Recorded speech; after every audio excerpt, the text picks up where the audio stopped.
Every morning, millions of people around the world sit down to eat without giving much thought to the word they use for that meal. Breakfast sounds ordinary, almost boring, something so familiar it fades into the background. But the word itself carries a story shaped by centuries of belief, habit, and survival. Breakfast isn't just a label for food eaten in the morning. It's a linguistic snapshot of how humans have lived, worked, and understood their bodies over time. Let's dive right into it, right here, on History of Simple Things.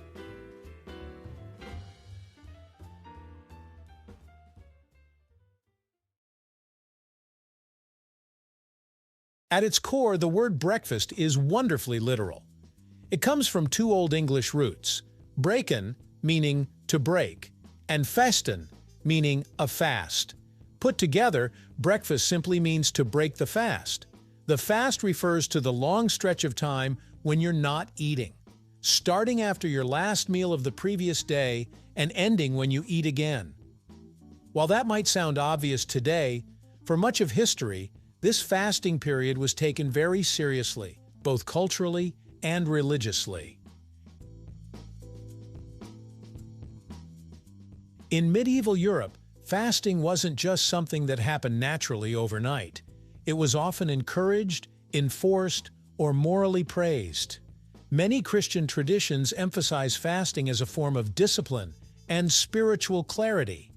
Eating too early in the day was sometimes viewed as indulgent or even sinful, especially for adults. During the Middle Ages, only certain groups were permitted to eat breakfast. Healthy adults were not. This is one reason breakfast was treated differently from other meals. Lunch and dinner had formal names tied to social structure and timing, but breakfast was defined by its function, not its menu or hour. It wasn't about what you ate.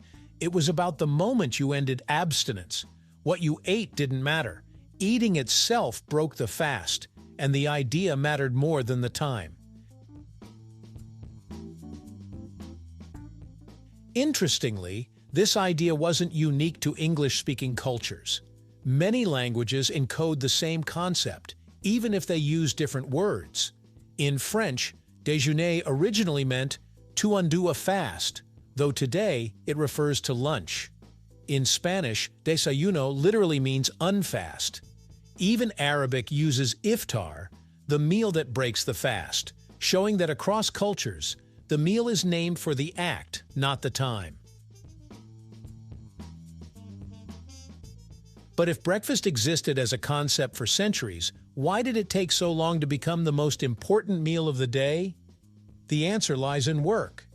Before industrialization, most people's schedules were dictated by daylight and physical labor.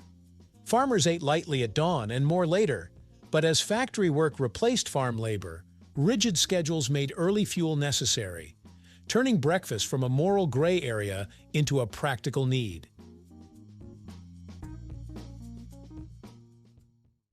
By the 18th and 19th centuries, attitudes toward breakfast shifted dramatically. Medical thinkers began to argue that eating in the morning was beneficial, especially for productivity and mental clarity. Doctors wrote about restoring the body after sleep, even if their science was limited by the knowledge of the time. This change coincided with the rise of the middle class, where structured meals became symbols of discipline, respectability, and health. Marketing sealed breakfast's transformation. In the late 1800s and early 1900s, cereal companies promoted it as essential for health, energy, and even moral discipline. Breakfast became not just normal, but necessary. This era also defined breakfast foods like eggs, bacon, and cereal, giving the meal new cultural meaning, health, routine, modern life, while the name itself still quietly referred to breaking a fast.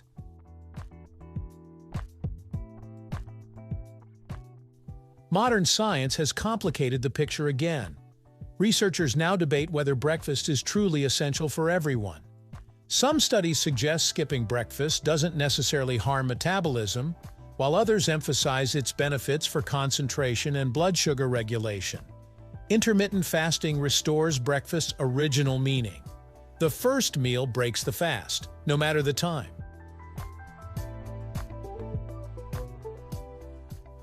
This creates a fascinating linguistic loop.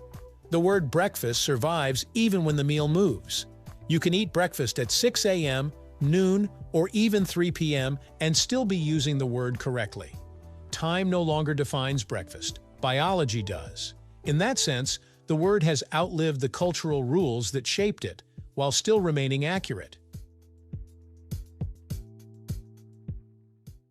There's also a social dimension hidden in the name. Breakfast is often the most personal meal of the day.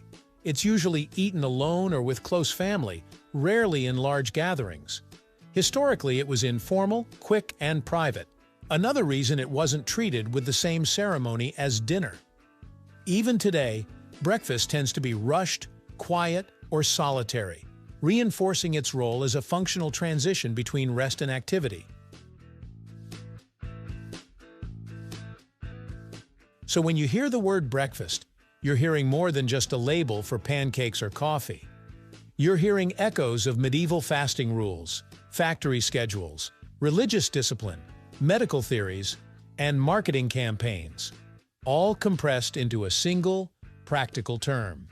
It's a reminder that language doesn't just describe what we do, it preserves why we once did it.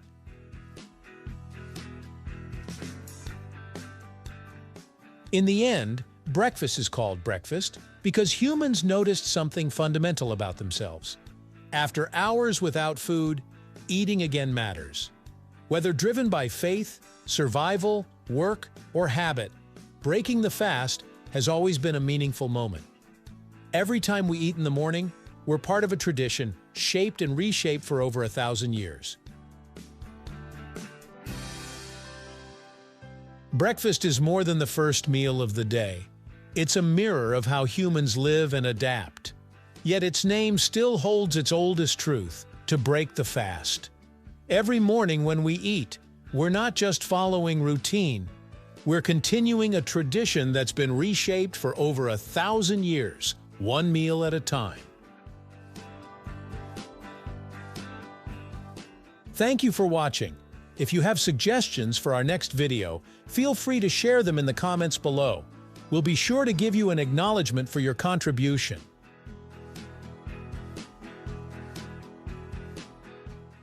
Journey through the history of simple things. Don't forget to like, subscribe, and stay tuned for more stories woven through the smallest details.